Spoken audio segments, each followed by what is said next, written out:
I'm happy to be here with all of you, and I'm happy to be able to share just for a few minutes about community engagement. My name is Douglas Powe, and I am the director of the Lewis Center for Church Leadership at Wesley Theological Seminary. I want to begin about sort of examples of a couple of churches that we often find in mainline denominations. And some of you will recognize some of these characteristics in your own churches. So the first sort of church has been around for 80 years and has seen the neighborhood change over the years. It used to be a church where most of the people actually lived in the community, but now people have moved outside of the community for various reasons, and they drive back to church on Sunday. And the building, in this case, actually sort of insulates the people from the neighborhood. Yet they don't understand why the people in the neighborhood don't come to the church. And they've created sort of a strong insider mentality. The second sort of church I want to describe, also 80 years old, also has seen the neighborhood change. This church, though, is big on social activism. And this church, in fact, does sort of a Saturday meal to feed those who are struggling in the neighborhood. They oftentimes will do some sort of clothing giveaway also. The expectation, though, is still that people will come to them either for food or for clothing. Certainly, they're not as insulated as the first group, but still there's an insider mentality. So oftentimes we think because we're socially active that we are doing community engagement well. And what I want to emphasize is that it takes more than just being socially active to do community engagement well. What is critically important is what I call developing a missional mindset. And this comes from my book, The Adept Church. And I describe a missional mindset using John 21:15 through 17. And I know most of you are familiar with this particular text. It's the text where Jesus is talking to Peter, and he starts off by telling him to feed my lambs, then to take care of my sheep, and finally to feed my sheep. But the missional mindset is practical, spiritual, and communal. And what I mean by that is that a missional mindset does require us to actually do things, to actually practice things within the community. It's spiritual, though, because we do these things not just for the sake of being sort of a social agency, and I'll talk a little bit more about that in a minute, but we do these sort of out of the fact that we are Christian, love God, and love our neighbor. And they're communal in that we perceive the community differently than we often do in a congregation. The community is not just those inside of the walls, but the community is actually the community that's around us. So a missional mindset requires this practicality, it requires being very spiritual, and it requires being very communal. And I want to begin by sort of sharing a taxonomy from, again, the Adept Church of swamp, reservoir, and canals to sort of unpack more the sort of two churches I described in the beginning, moving towards the church where we want to go. And then we'll talk about some of the characteristics or practices that can help us to move more towards stronger community engagement. Let me begin with the swamp congregation. A swamp congregation is inwardly focused. And what I mean by this is a swamp congregation really is concerned with the people who come to the church itself, who call themselves members of the church.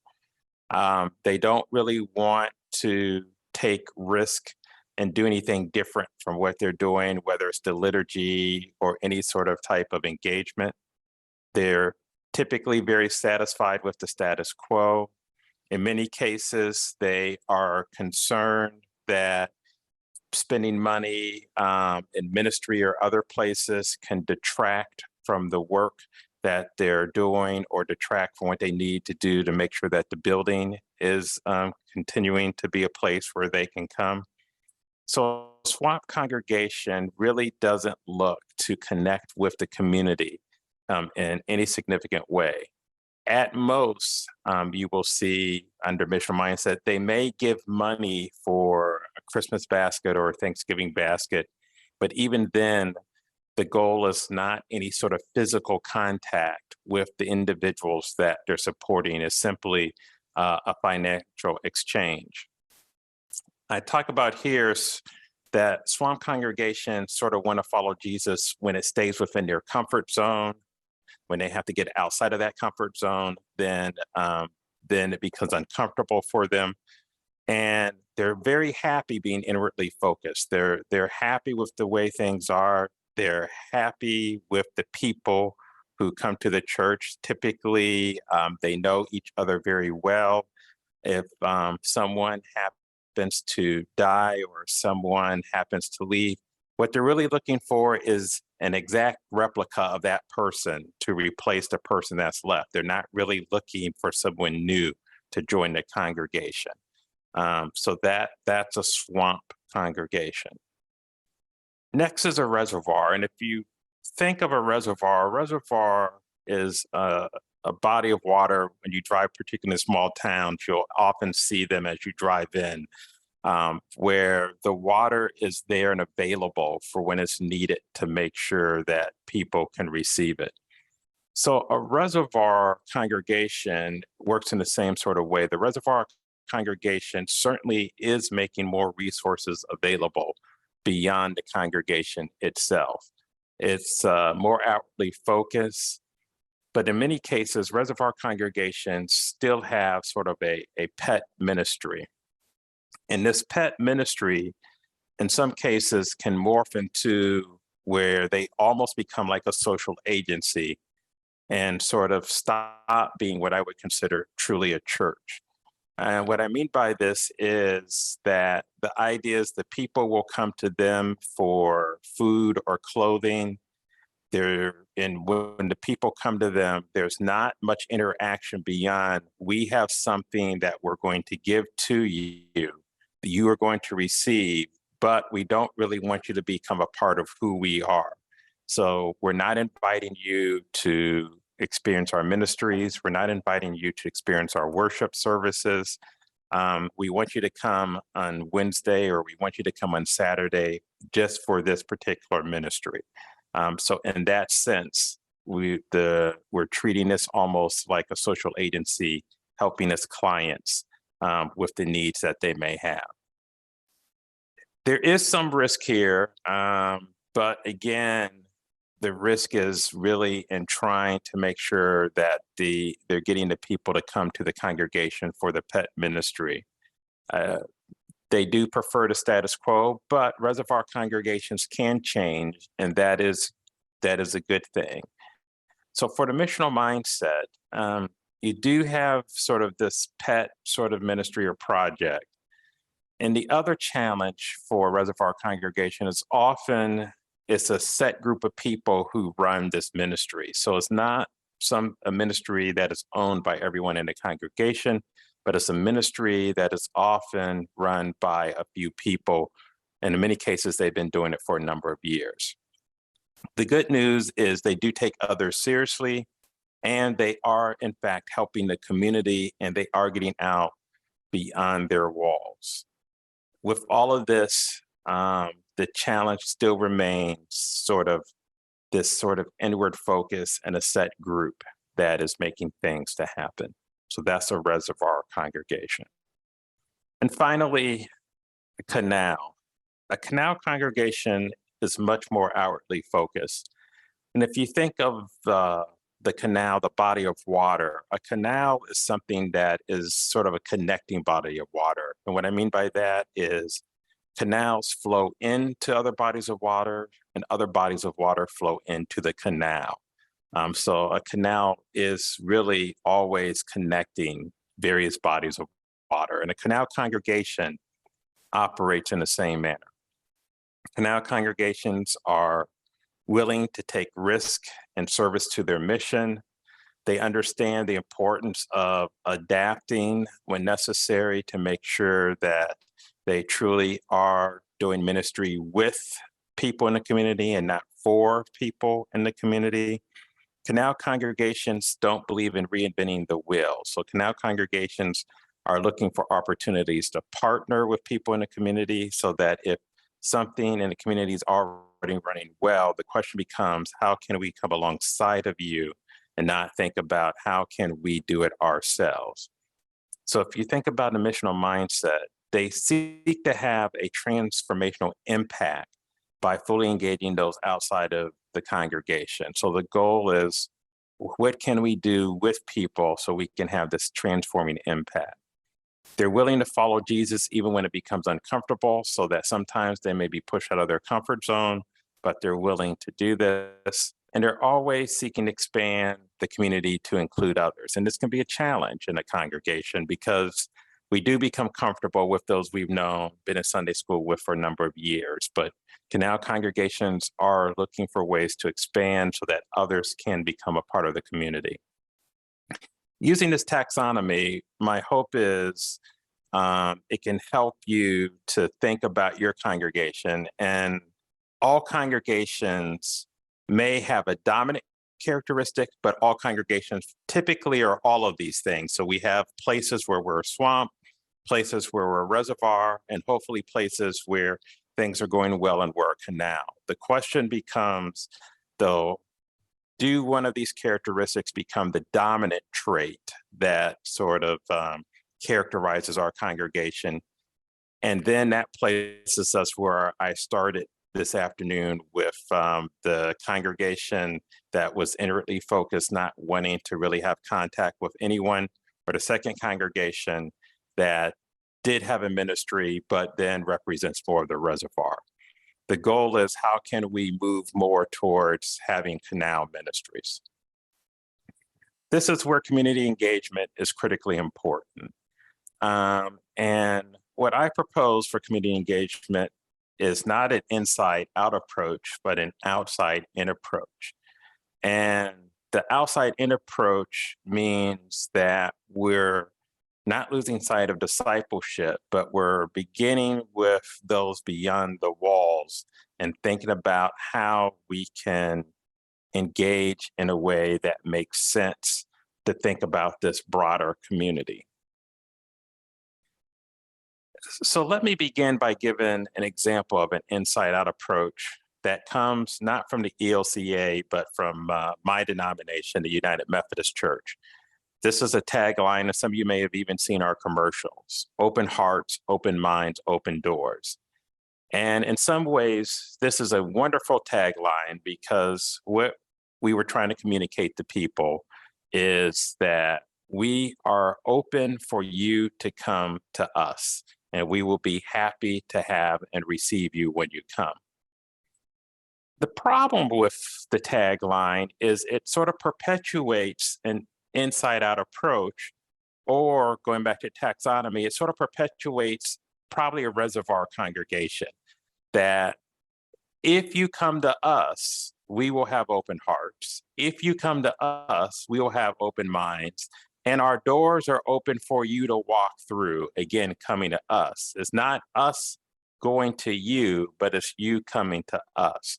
So community engagement, in my mind, is not as much and wonderful as this tagline was, people coming to us, but it's how do we get outside of our doors and go to become more connected with the people. So that's the goal that I think is critically important.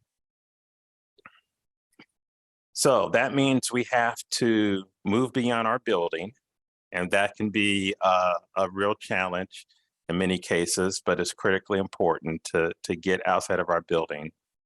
It means that we have to really be hospitable. I have welcome, but I would say we really have to be hospitable. And hospitality requires a lot. Hospitality means going back to Genesis, when you are prepared for people you may not know who may be coming, and you really greet them warmly and lay out your best for them. So we have to be hospitable for all those we come in contact with. It means that we're going to have to dialogue, learn from others who may not be a part of our congregation.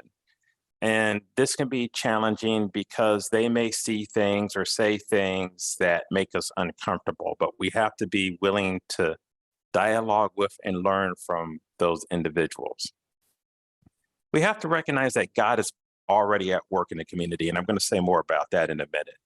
Oftentimes, we think that we are taking God to people, but the reality is God is already at work. At best, all we're doing is participating in the work that God is already doing. And this approach means we have to change what it means to be a church. So a church isn't about who comes inside our building. Being a church means, how do we expand our thinking so that we're connected to the broader community? So that's what an inside-out approach is. I want to talk about 7 practices, and practices may be too strong. It might be better to say 7 characteristics that can help move us towards sort of embodying what it means to be this outside-in approach, and embody what it means for us to engage the community in a more effective manner.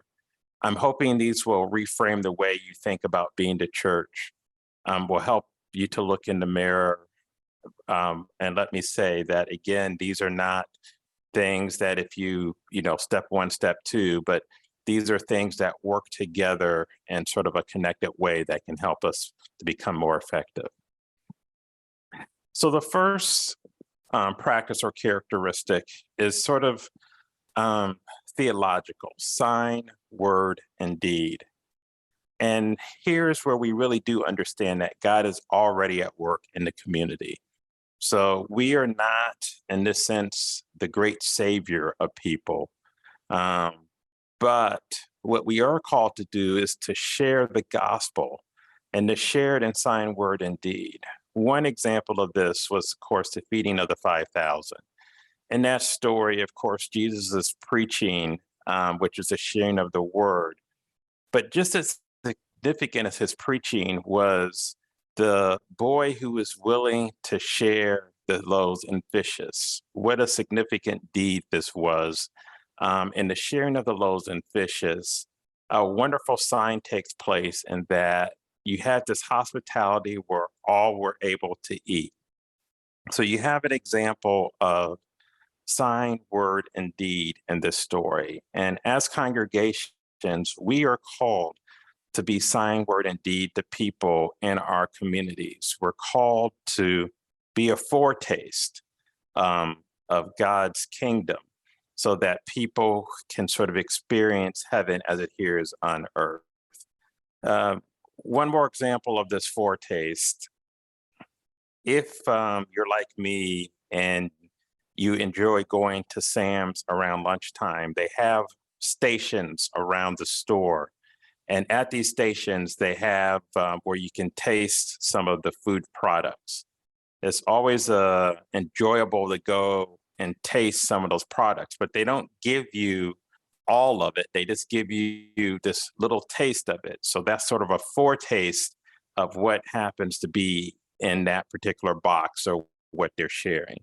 The church, or as a church, we're called to do the same thing. We're called to be that foretaste for people where they get some sort of taste of what God's kingdom is like. So we're called to be that for individuals as they connect with us. Second is we're called to go. And here is where we have to physically be out in the community. And this means hanging out at the Starbucks, the barbecue joint, beauty salon, bus stop, barbershop, wherever it may be that we need to go and talk and dialogue with people and learn from people. We did a project at Wesley with a retirement community, that wanted to better connect with its neighbors. It's a retirement community that's pretty well to do. It is gated, and people could see the community but really had no access, and they wanted to better connect with the community. For the Wesley students, actually started by going to the bus stops and just talking to people and learning what they thought about this particular community. And from there, the community was able to start hearing and building relationships that help them to better connect with their community. But the key is we have to get out and start building those relationships. Jesus does this when he goes to Samaria at noon and encounters the Samaritan woman. We have to do the same thing of getting out and being intentional about going to those places where people hang out so we can actually learn and hear what's taking place in the community, and in many cases may be surprised about what they may think about our congregations ourselves. Number 3, walk the streets. This one, of course, is more challenging due to age or physical capacity. And there are census data report instruments like Mission Insight or others that can be helpful and give you a really good insight of who's in your community and what's taking place in your community. But if you're able, or if some are able to actually go and walk the streets in the community, this can be really helpful. The example here, of course, is Nehemiah when he walks the community, when he's repairing a gate to find out what is happening. But sometimes when we walk, we will notice things we hadn't noticed before. What businesses, what schools, what apartment complexes, how is the community changing? These are things that we can notice when we are walking in the community. It's important for us to sort of do this because oftentimes our communities have resources we may not even be aware of as we start doing this walk. One of the ways to think about this is if we're looking to connect with children, and the idea to do this is we want to build a playground at our church. But as we go out and start walking the streets, we may find out there's already 3 playgrounds in the community. So walking the streets helps us to assess more of what the resources are already present in the community that can help us then to connect with the community for what may be necessary to help the community to be stronger. Building relationships. And this one is really important and probably, I would say, the most challenging, because this is where we have to really work at building authentic relationships with those who are beyond our doors. And building an authentic relationship, it can't be we simply want people to come to us to help us to pay the bills. People are going to see through that, and that's not an authentic relationship. One example of this that I have put in the slide for you was a pastor in Kansas City. Again, the church was in a community and the church was gated where the church was protected from the community by the gate. But the pastor would actually hang out at the gate and talk to the people in the community. And they became comfortable with the pastor and started asking, well, are we allowed to come to service? And he said, absolutely. He did this over a period of time by building authentic relationships of just hanging out and talking to the people at the gate. So building those relationships are critical. Now, in this case, it was the pastor who did it, but I always encourage my students to say that it should not only be the pastor, that the work of engaging people in the community has to be owned by the congregation as a whole. People expect the pastor to do this work, but the congregation as a whole should hopefully be engaged in connecting with others. The congregations where people are excited about what's going on at their church and they're sharing this with others are typically the congregations that we find are flourishing because people really are excited about what's taking place. Practice number 5, collaborate. We have to be willing to be collaborative in our ministry efforts. If we go to Paul always worked with others in ministry. Paul planted churches all around, but in planting these churches, he was always partnering with other people. We are called to partner with people in the community. It may be, we don't need to start an after-school program. We can partner with someone who's already doing something to have a more effective after-school program, or we may not need a new exercise ministry. We can partner with someone, a local fitness place, for an exercise ministry. But thinking about ways to collaborate with people in a community to have effective ministry is critically important. And the more that we can collaborate, the more it helps us to build those authentic relationships. So collaboration is critically important for ministry. Making a difference.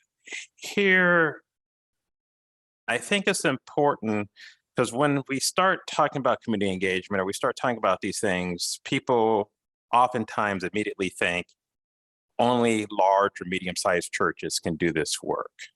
That if I'm a smaller congregation, I'm not going to be able to do this. And I don't believe that's true. I think the key is to start small and to focus on one thing.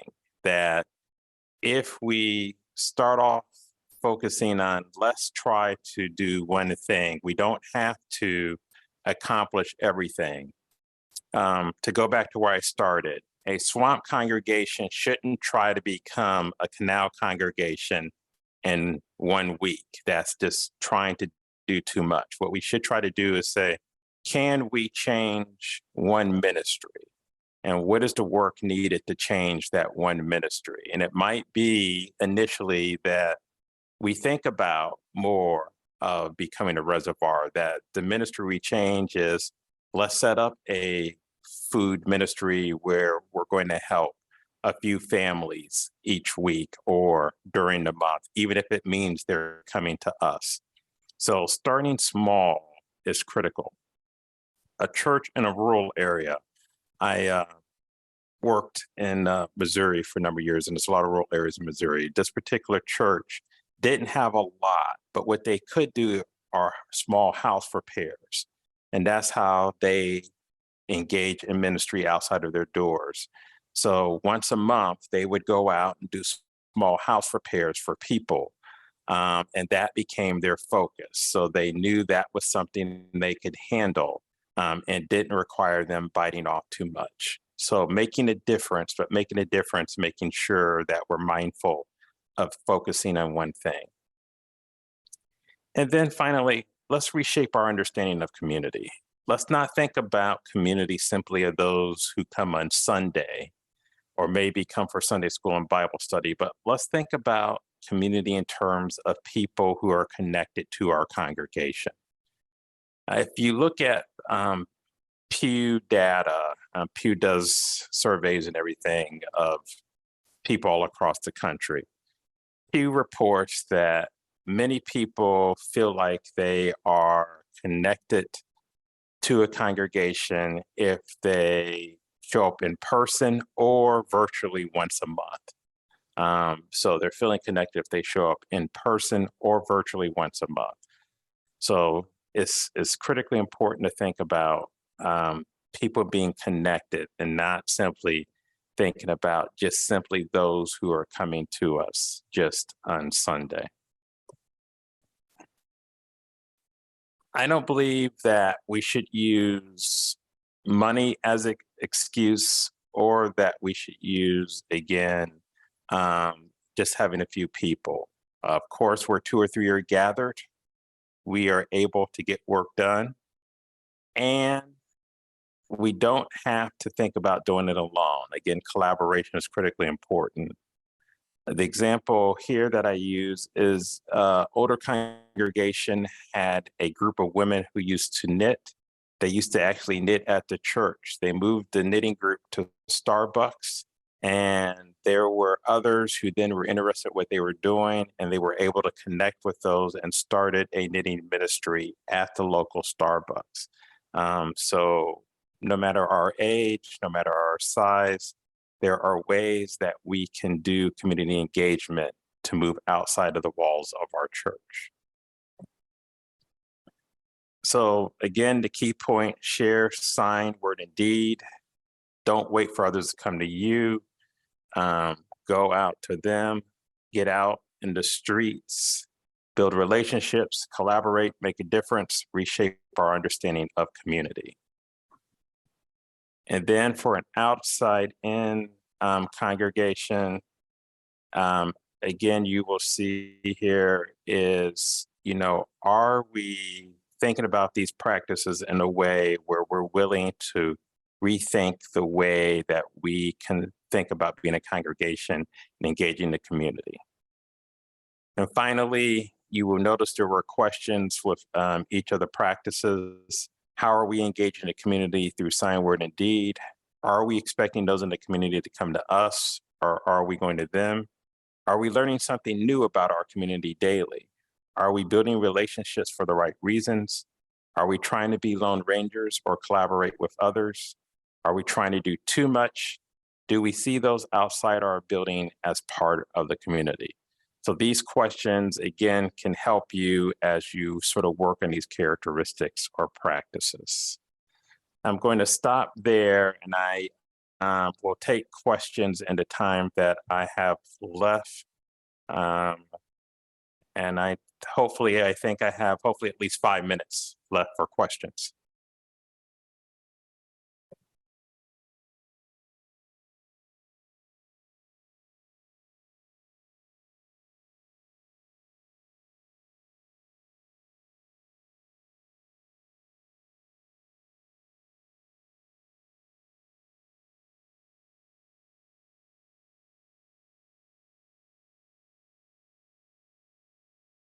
If the person's talking, I can't hear them.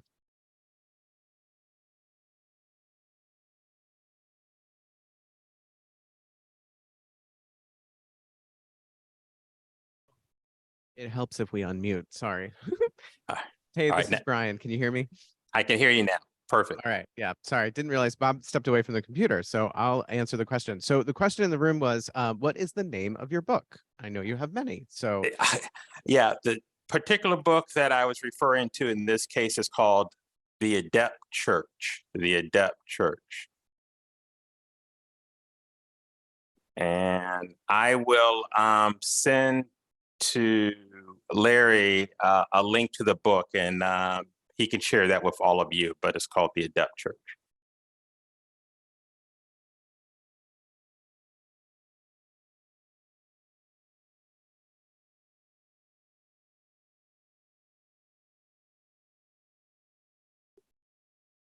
well, I was going to say, if there are no other questions, I'll put a small plug in for some other resources that come out of the Lewis Center. The Leading Ideas podcast and anything from the Lewis Center for Leadership is great stuff. They put out a ton of content all the time. It's really high quality and really simple stuff, like our presentation today. So I'll just put that on your radar. Doug can hear me though. So Yeah, and I would just add to that the newsletter and the podcast are free, and in them you will find ideas that you can use for your congregation. And our website is churchleadership.com. Churchleadership.com. I will put that in the chat, and you can sign up to receive our free newsletter.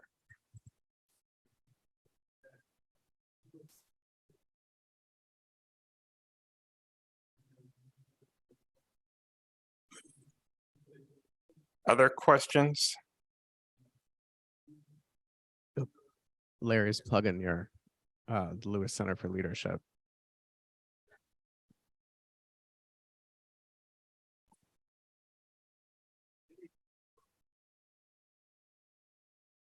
So the question in the room was, whether the Lewis Center for Leadership has stuff specifically for bilingual. We do have some stuff that is translated in Spanish and Korean. We're doing more along those lines, and the next couple of years, we're going to be doing a lot more in Spanish, but we do have some stuff now currently in Spanish and Korean, but not enough.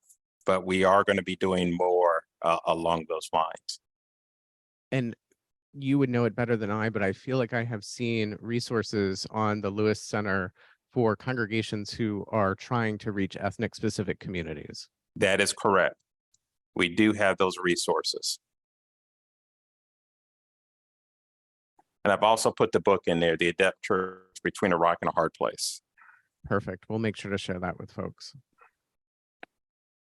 Well, thank you so much for being with us today. This was great to be able to be with you virtually and in the space here. So thank you. Thank you all, and I hope the rest of your afternoon goes well.